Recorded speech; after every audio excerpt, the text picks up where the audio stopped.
Banki Babu's Friend by Satyajit Ray. Let's read about the author. Satyajit Ray was born on 2nd May 1921 and passed away on 23rd April 1992. He was a Bengali motion picture director, writer and illustrator who brought the Indian cinema to world recognition with Pathar Panchali in 1995. In 1955, also known as the Song of the Road, and its two sequels known as the Apu trilogy. As a director, Ray was noted for his humanism, versatility, and detailed control over his films and their music. He was one of the greatest filmmakers of the 20th century. No one had ever seen Bonku Babu get cross. To tell the truth, it was difficult to imagine what he might say or do if one day he did get angry. It was not as if there was never any reason for him to lose his temper. For the last 22 years, Bonku Babu had taught geography and Bengali at the Kangurgachi village primary school.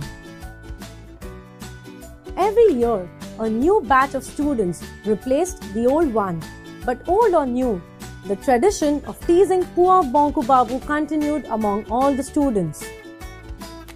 Some drew his cartoon on the blackboard, others put glue on his chair, or on the night of Kali Puja, they lit a chasing rocket and set it off right behind him. Bonku Babu did not get upset by any of this. Only sometimes he cleared his throat and said, "Shame on you boys." One of the reasons for maintaining his calm was simply that he could not afford to do otherwise. If he did lose his temper and left this job in a fit of pique, he knew how difficult it would then be to find another at his age. Another reason was that in every class, there were always a few good students, even if the rest of the class was full of pranksters. Teaching this handful of good boys was so rewarding that, to Bonku Babu, that alone made life as a teacher worth living. At times, he invited those boys to his house, offered them snacks, and told them tales of foreign lands and exciting adventures. He told them about life in Africa, the discovery of the North Pole, the fish in Brazil that ate human flesh, and about Atlantis, the continent submerged under the sea. He was a good storyteller. He always had his audience enthralled. During the weekend, Bonku Babu went to the lawyer Shripati Majumdar's house to spend the evenings with other regulars. On a number of occasions, he had come back thinking, "Enough, never again." The reason was simply that he could put up with the pranks played by the boys in his school, but when grown-ups, even middle-aged men started playing the fool with him, it became too much to bear. At these addas that Shripati Babu hosted in the evenings, nearly everyone poked fun at Bonku Babu, sometimes bringing his endurance almost to breaking point. Only the other day, less than 2 months ago, they were talking about ghosts. Usually, Bonku Babu kept his mouth shut. That day, for some unknown reason, he opened it and declared that he was not afraid of ghosts. That was all. But it was enough to offer a golden opportunity to the others. On his way back home later that night, Bonku Babu was attacked by a spook. As he was passing under a tamarind tree, a tall, thin figure leapt down and landed on his back. As this happened, this apparition had smeared black ink all over itself, possibly at the suggestion of someone at the meeting. Bonku Babu was not frightened, but he was injured. For 3 days, his neck ached. Worst of all, his new kurta was torn and it had black stains all over. What kind of a joke was this? Even so, Bonku Babu had to come to these meetings. If he didn't, what would Shripati Babu think? Not only was he a very important man in the school committee and in the village, but he couldn't do without Bonku Babu, who could provide amusement to all. On one particular day, the topic of conversation was space. In other words, they were talking about spaceships and space travel. Soon after sunset, a moving point of light had been seen in the northern sky. A similar light was seen 3 months ago, which had led to much speculation. In the end, it had turned out to be a Russian satellite called Kotka, or was it Poska? Anyway, this satellite was supposed to be going round the Earth at a height of 400 miles and providing a lot of valuable information to scientists. That particular evening, Bonku Babu was the first to spot the strange light. Then he called Needu Babu and showed it to him. However, when he arrived at the meeting, he found that Needu Babu had coolly claimed full credit for being the first person to see it and was boasting a great deal about it. Bonku Babu said nothing. No one in the group knew much about satellites, but that did not stop them from offering their views. Said Chandi Babu, somebody sees a point of light in some obscure corner of the sky, and the press gets all excited about it. All humbug. Ramkanai countered this remark. He was still young.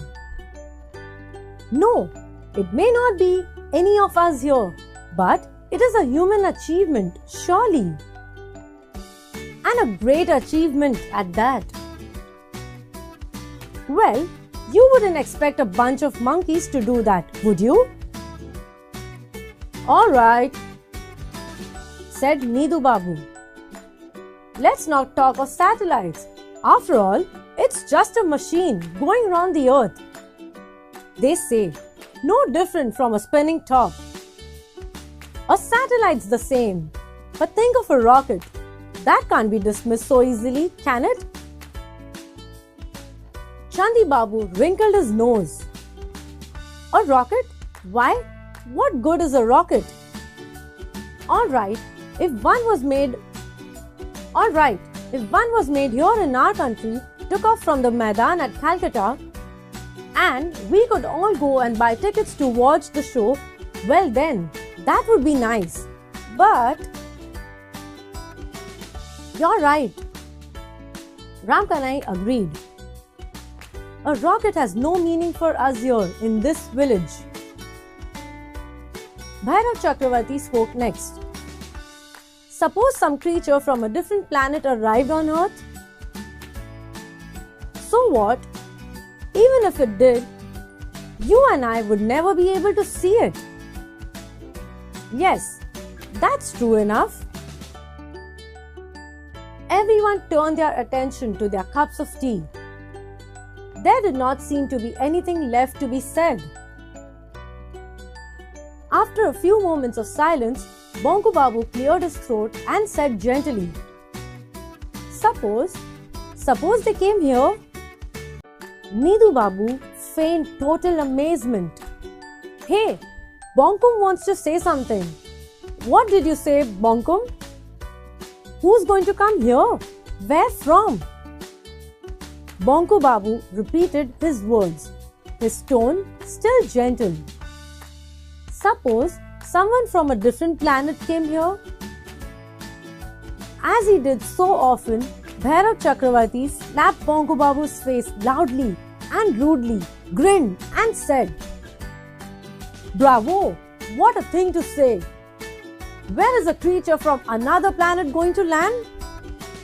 Not Moscow, not London, not New York, not even Calcutta, but here in Kankurgachi. You do think big, Bonkum, don't you? Bonku Babu felt silent, but several questions rose in his mind. Was it really impossible? If an alien had to visit the Earth, would it really matter where it arrived first? It might not aim to go straight to any other part of the world. All right, it was highly unlikely that such a thing would happen in Kankurgachi village. But who was to say for sure that it could not happen at all? Sripati Babu was silent so far. Now, as he shifted in his seat, everyone looked at him. He put his cup down and spoke knowledgeably. Look, if someone from a different planet does come to Earth, I can assure you that he will not come to this God-forsaken place. Those aliens are no fools. This is my belief that they are sahibs. And they will land in some western country where all the sahibs live. Understand? Everyone agreed with the sole exception of Bonku Babu. Chandi Babu decided to take things a bit further. He nudged Nidu Babu silently, pointed at Bonku Babu and spoke innocently. Why? I think Bonku is quite right. Isn't it natural that aliens should want to come to a place where there's a man like our Bonku Bihari? If they wanted to take away a human specimen, could they find anything better? No, I don't think so. Nidu Babu joined in. Consider his looks, not to mention his brains. Yes, Bonku would be the ideal specimen. Right, suitable for keeping in a museum or a zoo. Ramkanai chipped in. Bonku Babu did not reply, but wondered silently. If anyone were to actually look for a specimen, weren't the others just as suitable? Look at Sripati Babu. His chin was so much like a camel's. And at Bhairav Chakravarti, his eyes were like the eyes of a tortoise.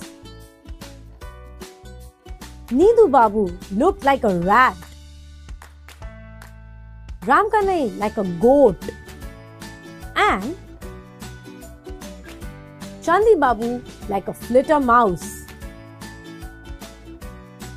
If a zoo really had to be filled up, tears sprang to his eyes. Bonku Babu had come to the meeting hoping for once to enjoy himself. He got to his feet. Take care, Bonkuda, warned Ramkanai. It's a moonless night, remember, and it's a Saturday. Very auspicious for ghosts and spooks. Everyone howled with delighted laughter. Bonku Babu was not carrying a torch or a lantern.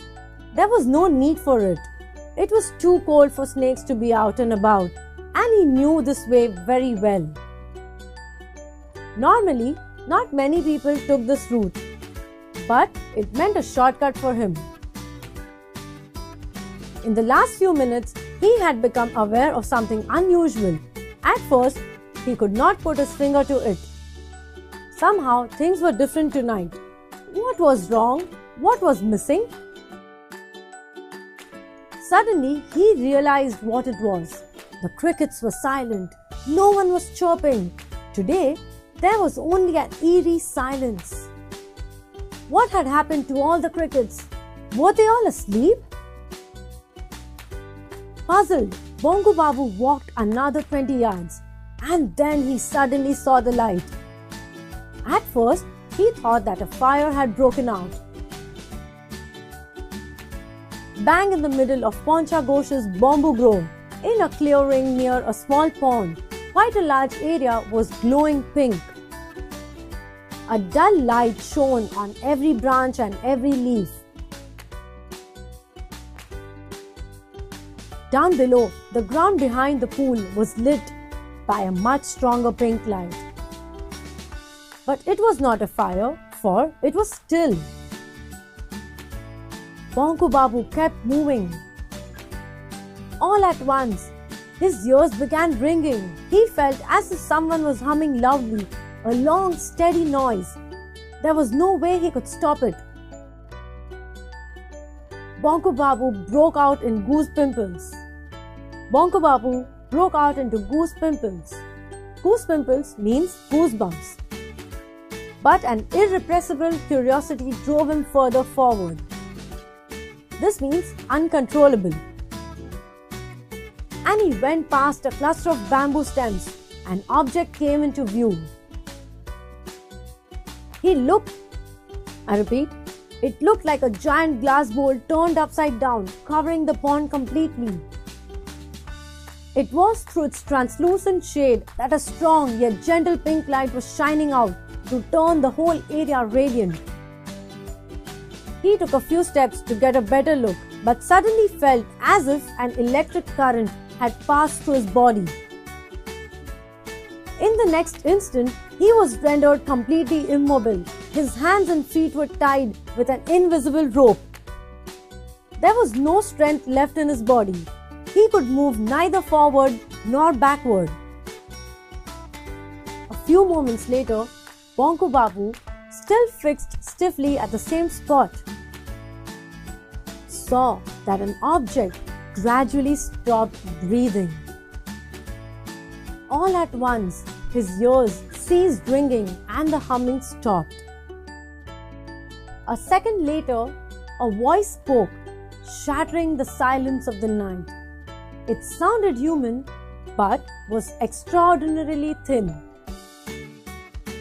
Millie picking cook, Millie pipping crook, Millie pipping crook, it said loudly. Bonku Babu jumped a little. What did it mean? What language was this? And where was the speaker? The next words the voice spoke made his heart jump again. Who are you? Who are you? Why, these were English words. Was the question addressed to him? Bonku Babu swallowed. I am Bonku Bihari Datta, sir. Bonku Bihari Datta. He replied. Are you English? Are you English? The voice went on. No, sir. Bonku Babu shouted back. Bengali, sir. A Bengali, sir. This was followed by a short pause. Then the voice came back, speaking clearly. Namaskar. Bonku Babu heaved a sigh of relief and returned the greeting. Namaskar, he said, suddenly realizing that the invisible bonds that were holding him tightly had disappeared. He was free to run away, but he did not. Now, his astounded eyes could see that a portion of the glass mound was sliding to one side, opening out like a door. Through that door emerged a head, like a plain smooth ball, and then the body of a weird creature. Its arms and legs were amazingly thin. With the exception of its head, its whole body was covered by a shiny pink outfit. Instead of ears, it had tiny holes on each side of its head.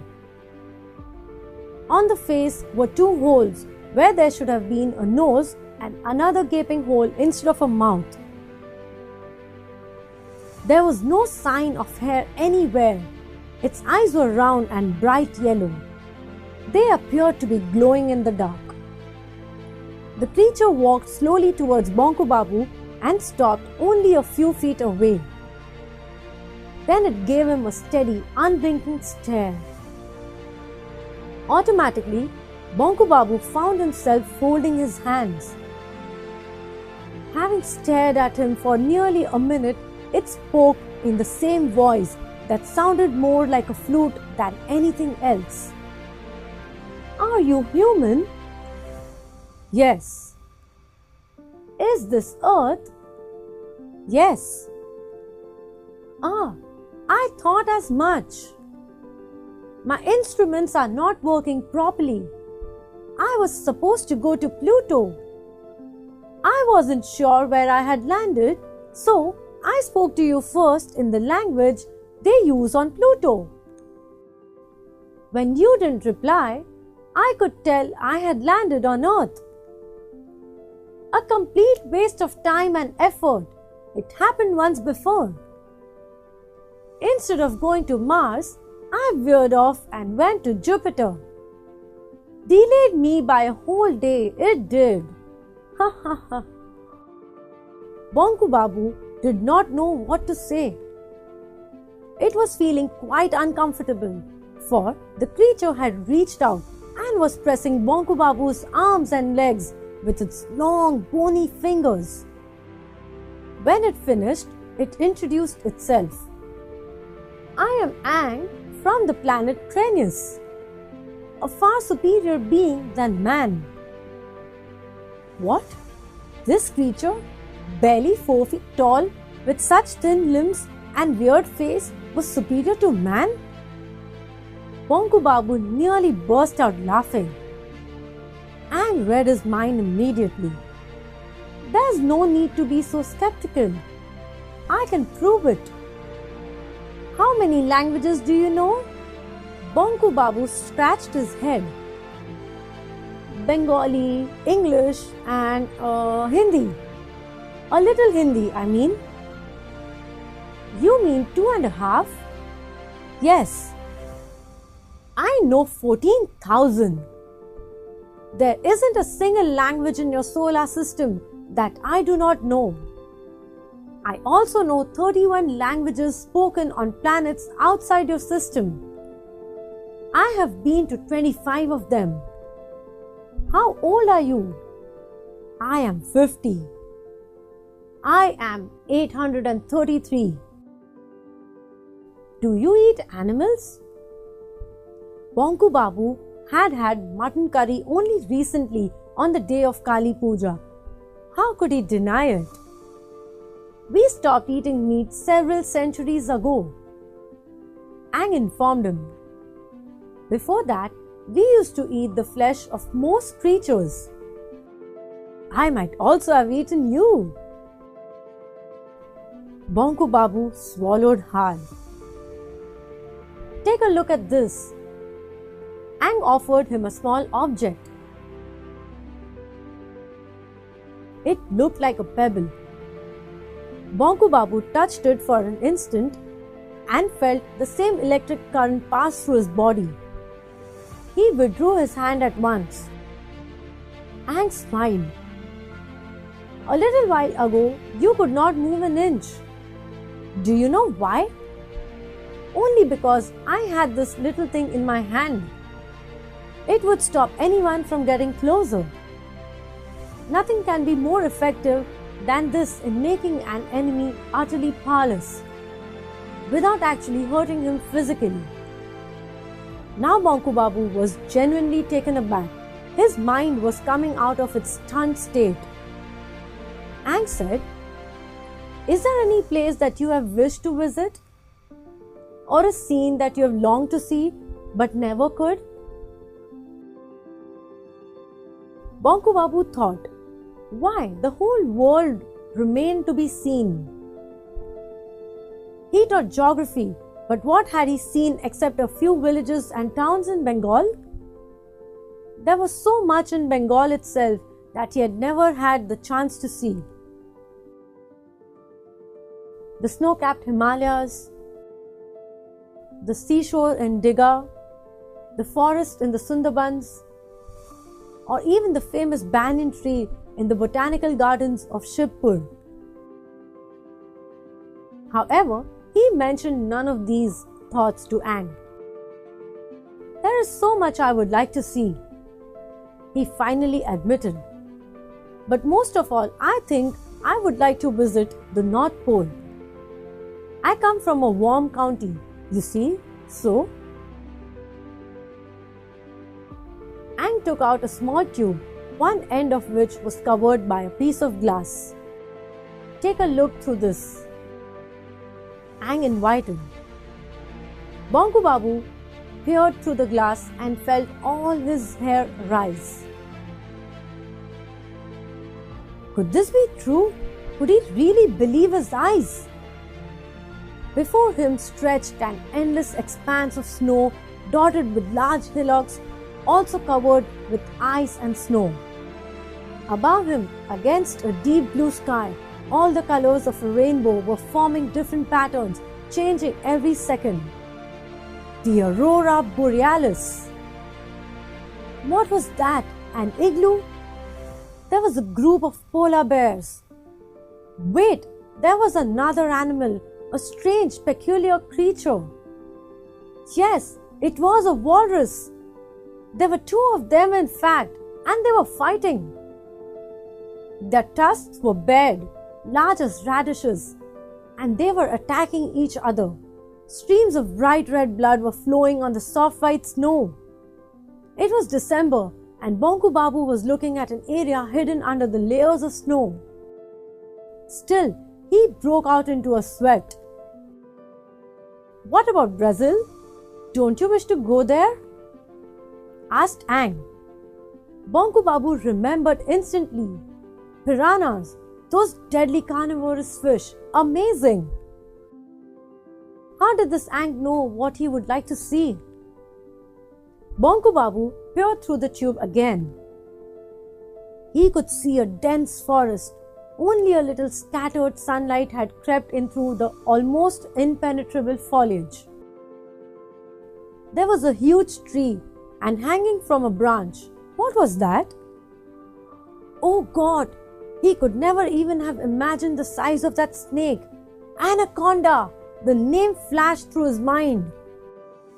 Yes, he had read about it in an old issue of the National Geographic magazine. It was said to be much, much larger than a python. Oh, here was a canal. Crocodiles lined its bank, sleeping in the sun. One of them moved. It was going to go into the water. Splash! Bonku Babu could almost hear the noise, but the crocodile had jumped out of the water very quickly. With his eyes nearly popping out, Bonku Babu noted that there was virtually no flesh left on the belly of the crocodile. Bones were showing through clearly. Attached to the remaining flesh were 5 fish with amazingly sharp teeth and a monstrous appetite. Piranhas. Bonku Babu could not bear to watch any more. His limbs were trembling. His head reeled painfully. Now do you believe that we are superior? Ang wanted to know. Bonku Babu ran his tongue over his parched lips. Yes, oh yes, certainly, of course. He croaked. Look, I have been observing you, and I have examined your arms and legs. You belong to a much inferior species. There is no doubt about that. However, as human beings go, you are not too bad. I mean, you are a good man. But you have a major fault. You are much too meek and mild. That is why you have made so little progress in life. You must always speak up against injustice and protest if anyone hurts or insults you without any provocation. To take things quietly is wrong, not just for man, but for any creature anywhere. Anyway, it was nice to have met you, although I wasn't really supposed to be here at this time. There's no point in wasting more time on your earth. I had better go. Goodbye, Mr. Ang. I am very glad to have made your... Bonku Babu could not complete his sentence. In less than a second, almost before he could grasp what was happening, Ang had leapt into a spaceship and had risen over Ponchaghosh's bamboo grove. Then he vanished completely. Bonku Babu realized that the crickets had started chirping again. It was really quite late. Bonku Babu resumed walking towards his home, his mind still in a wondrous haze. Slowly, the full implications of the recent events began to sink in. A man, no, it was not a man, it was an Aang, came here from some unknown planet. Who knew if anyone had ever heard its name and spoken to him? How extraordinary! How completely incredible! There were billions and billions of people in the world, but who got the chance to have this wonderful experience? Bonku Bihari Datta, teacher of geography and Bengali in the Kangurgachi village primary school, no one else. From today, at least in this particular matter, he was unique in the whole wide world. Bonku Babu realized that he was no longer walking. With a spring in every step, he was actually dancing. The next day was a Sunday. Everyone had turned up for their usual meeting at Shripati Babu's home. There was a report in the local paper about a strange light, but it was only a small report. This light had been seen by a handful of people in only 2 places in Bengal. It was therefore being put in the same category as sightings of flying saucers. Tonight, Poncha Ghosh was also present at the meeting. He was talking about his bamboo grove. All the bamboos around the pond in the middle of the wood had lost all their leaves. It was not unusual for leaves to drop off in winter, but for so many plants to become totally bare overnight was certainly a remarkable occurrence.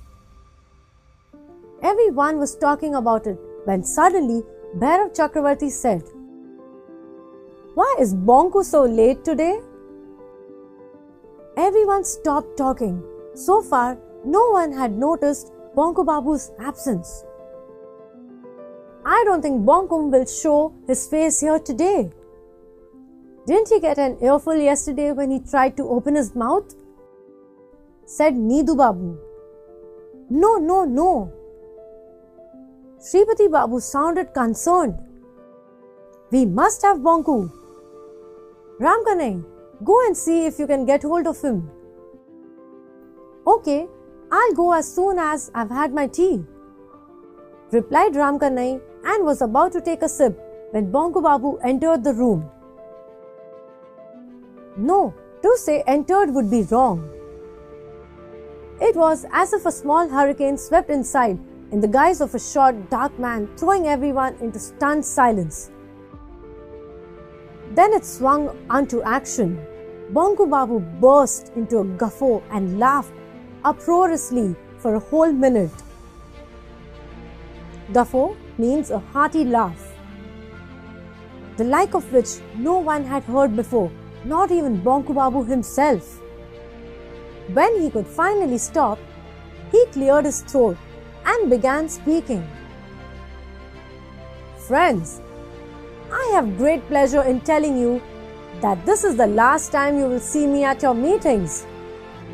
The only reason I am here today is simply that I would like to tell you a few truths before I go. Number 1. This is for all of you.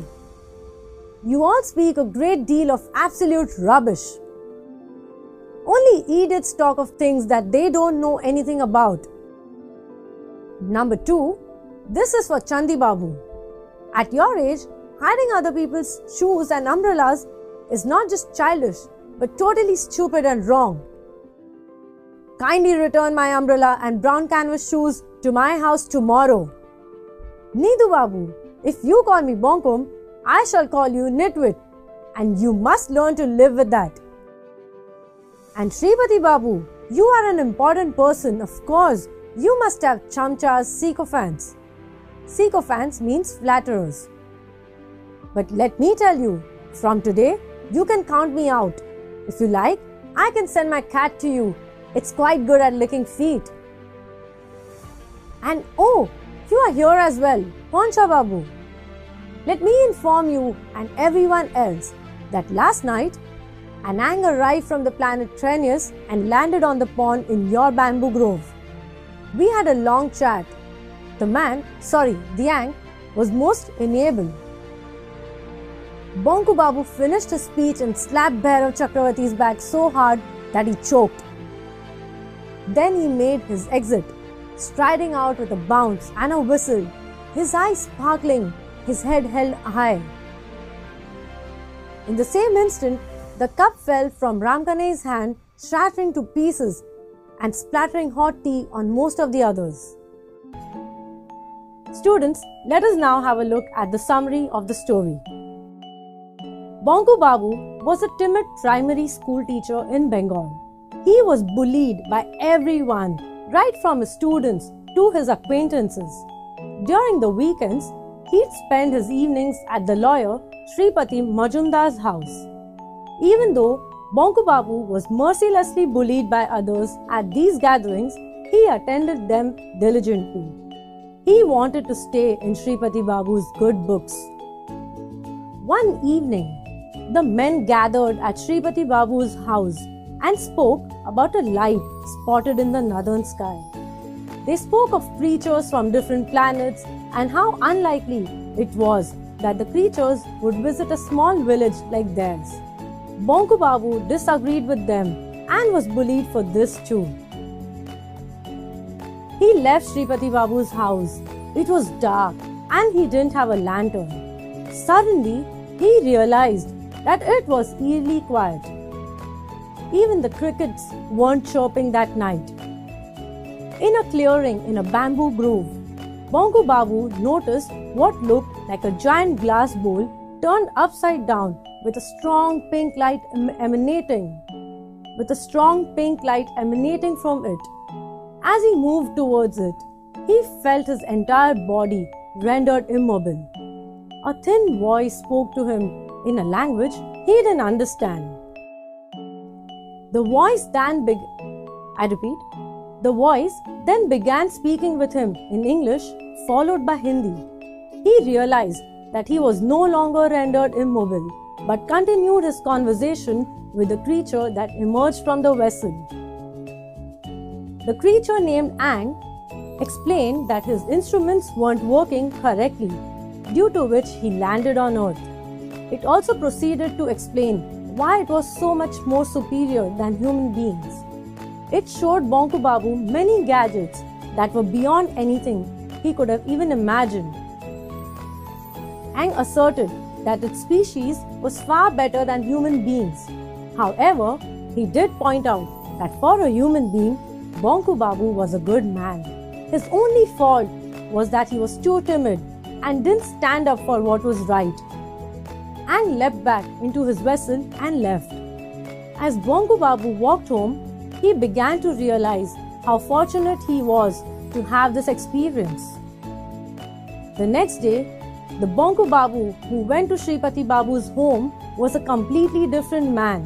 He guffawed and announced to everyone there that he would no longer attend their meetings. He pointed out the ways in which they had wronged him and how he would no longer be their victim. He also told them about Ang. Bonku Babu left the meeting with his head held high and everyone there in utter disbelief.